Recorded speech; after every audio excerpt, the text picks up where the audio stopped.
ici, je trouve qu'il doit être développé, je trouve que c'est quelque chose de bien. Donc après, maintenant, je ne sais pas comment tu pourrais compléter, peut-être, parce que contrairement à Paris ou ailleurs, on a des montagnes autour, et puis peut-être faire des pistes en montagne pour cyclisme, j'en sais rien. J'entendais avant mon grand Chassot qui me disait j'évite Zermatt pour le Tour Normandie, mais je pense que si tu peux arriver dans la rue principale de Zermatt, ça serait pas mal.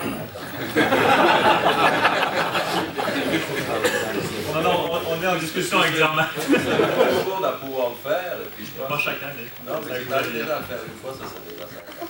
Alors, on a des atouts, mais les atouts qu'on a géographiques, ça suffira pas. Hein. Alors, tout à coup, nous, on se gargarise, en vallée, puis gargarise parce que la patrouille des glaciers, t'as Grandeuil, t'as Cerdinal, mais parce que les infrastructures appartiennent à la nature, elles n'appartiennent pas à ce que l'homme a fait, puisque voilà.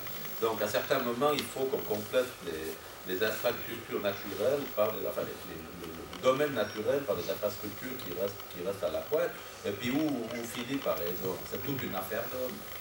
C'est toute une affaire d'homme. Tu dois pouvoir aller serrer la main du futur président. C'est une affaire d'homme. Alors je vais vous expliquer une histoire qui va l'embêter parce que je vais m'attaquer à un arbitre, mais je vais vous expliquer quand même parce que ça peut être ça. Une année, il y avait Tapie qui était à Marseille. Puis on les jouait en Coupe d'Europe, et puis chaque fois, putain, j'avais le sentiment que l'arbitre était marqué parce qu'il avait déclaré une fois pour un match comme Benfica qu'il avait tout. Et puis je lui dis, mais je chope Bernès, qui est mon directeur sportif, je lui dis, mais explique-moi quand même comment vous faites avec les arbitres. Alors il dit, ben, tu vois, par exemple, un exemple, on a eu un arbitre qui était le Hongrois, comment c'était pas le time. Pas possible. Non, mais le nom de l'arbitre hongrois qui était pas le time. Oui. Pas le time. Alors l'arbitre hongrois qui était pas le time, qui est désigné pour un match à Marseille. Alors il me dit, Tapie m'a envoyé chez Palotagne, qui est au bord du lac Balaton, et puis j'arrive, je suis au premier étage, je sonne à la porte, okay. J'ai un type qui sort à Marseille, habille un petit peu en avant, il me dit, qu'est-ce que vous voulez? Écoutez, je suis M. Bernès de l'Olympique de Marseille, vous avez été désigné pour venir arbitrer un match à Marseille, alors je viens m'occuper de votre séjour, qu'est-ce que vous avez besoin?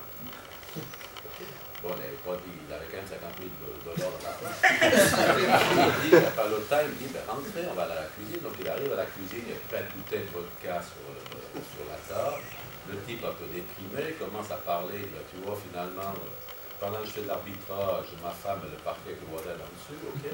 Après, il explique, il dit, mais j'ai ma gamine qui est à l'université à Budapest, je n'arrive pas à payer l'université et tout ça, je suis très emmerdé. Enfin, il était emmerdé. Alors, Bernard dit, écoutez, on va vous arranger ça. Écoutez, j'ai 50 000 $ ici, mais si on arrive à se qualifier, à la fin de la partie, je peux vous en donner 100 000 de plus, mais aujourd'hui, j'ai que ça. Donc, ce que je veux dire, alors, là c'est une dérive, mais c'est toujours quand même l'affaire d'aller serrer la main d'un type qui va donner la relation avec la personne. Donc tout ça fait quand même du marché immobilier.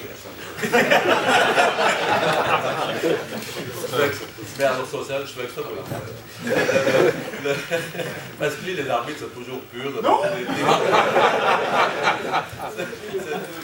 C'est toujours des tirs. Alors, non mais, donc si on veut, mais en dehors de ça, tout est une affaire d'homme. Et quand il prend comme président, comme responsable de son département d'économie, et qu'il prend l'avion pour aller serrer la main d'un type qui est nommé, c'est absolument juste. Il est obligé d'aller serrer la main d'un type, et puis après, finalement, lui dire, avec d'autres mots, enfin, qu'est-ce que vous avez besoin chez nous, sachez que la porte est ouverte. Quand il va avoir Singapour en face de lui, qui lui dit à ceci, il sera assez charmeur pour aller expliquer qu'en Suisse, on a un petit pays, c'est pas si facile de faire ça, mais qu'on peut compenser par autre chose. Et puis, parce qu'en réalité, dans ce monde-là, c'est jamais le pognon du président, c'est la vanité du président qui compte. Et c'est ce côté-là qu'il faut, la vanité ou la relation, ou non, mais c'est partout la même chose. Donc, si on veut, dans les choses, si on veut, c'est de toucher la faiblesse qui fera pencher la personne de prendre une décision qui soit favorable. Donc tout ça, c'est fondamental d'être là. Alors c'est clair qu'il y aurait des niveaux dans la peine qui vont dire c'est pas possible, l'exonération fiscale, c'est pas possible, on n'avait pas le droit. Mais il a raison, si on veut être plus amoureux que les autres, on n'a qu'à continuer à faire des bêtises, on n'a plus personne, puis à la fin on va souffrir, et puis voilà. Voilà, alors je pense que c'est le Centre mondial du cyclisme ici est formidable et qui doit être développé parce qu'il pourrait être développé à d'autres sports avec un hôtel, avec de l'hébergement, avec un développement parallèle. Une question. Je voudrais rebondir. Frédéric Magnier, je suis directeur du Centre mondial du cyclisme. Donc c'est vrai qu'on fait peut-être pas assez de bruit. On est quand même sur des projets de développement aussi, et notamment sur un projet de développement, un centre d'expertise. Donc c'est vrai qu'on est toujours, on a 10 ans d'existence, on a développé des athlètes, mais on essaye de trouver maintenant une autre voie pour justement rester à l'élite. Et c'est vrai que c'est très intéressant.